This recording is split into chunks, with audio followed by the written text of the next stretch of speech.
आज हम गणित में देखेंगे अभाज्य संख्या, यौगिक संख्या और सह अभाज्य संख्या।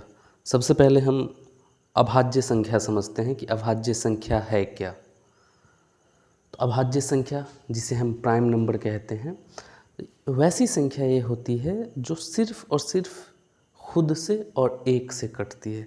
इसके अलावा और कोई भी गुणनखंड नहीं होता। यह अभाज्य संख्या कहलाती है। सबसे महत्वपूर्ण बिंदु इसमें यह होता है कि एक अभाज्य संख्या नहीं है, एक अभाज्य संख्या नहीं है। तो फिर प्रश्न आता है सबसे छोटी अभाज्य संख्या कौन है। तो सबसे छोटी अभाज्य संख्या आपका 2 है। और अभाज्य संख्या का अगर काउंटिंग किया जाए कि कितने होते हैं तो ये अनंत होते हैं। जैसे संख्या अनंत वैसे अभाज्य संख्या अनंत। अब हम देखेंगे यौगिक संख्या किसे कहते हैं।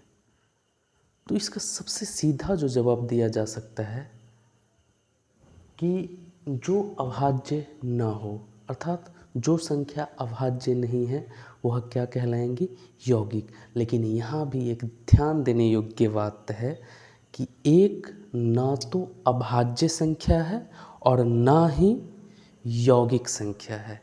एक ना तो अभाज्य और ना ही यौगिक। तो यह सबसे महत्वपूर्ण है। फिर यहाँ प्रश्न उठता है कि फिर सबसे छोटी यौगिक संख्याएं क्या होंगी। तो सबसे छोटी यौगिक संख्या होगा 4, क्योंकि एक नहीं है, 2 सबसे छोटी अभाज्य संख्या है, 3 भी एक अभाज्य संख्या है, तो 4 सबसे छोटी यौगिक संख्या होगी। अब हम देखेंगे सह अभाज्य संख्या को प्राइम नंबर।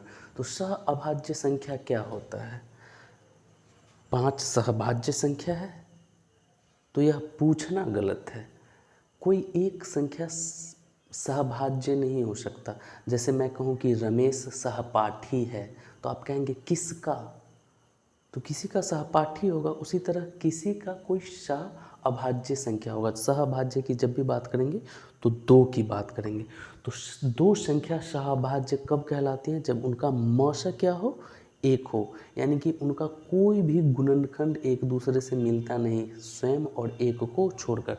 जैसे कि देख लीजिए 120 है, 120 का गुणनखंड करेंगे तो 2 × 3 × 4 × 5 आएगा। 77 का करेंगे तो 7 × 11। इसमें देखिए कोई भी गुणनखंड मिल नहीं रहा है, इसलिए मौसा एक है, इसलिए यह दोनों सह अभाज्य संख्या।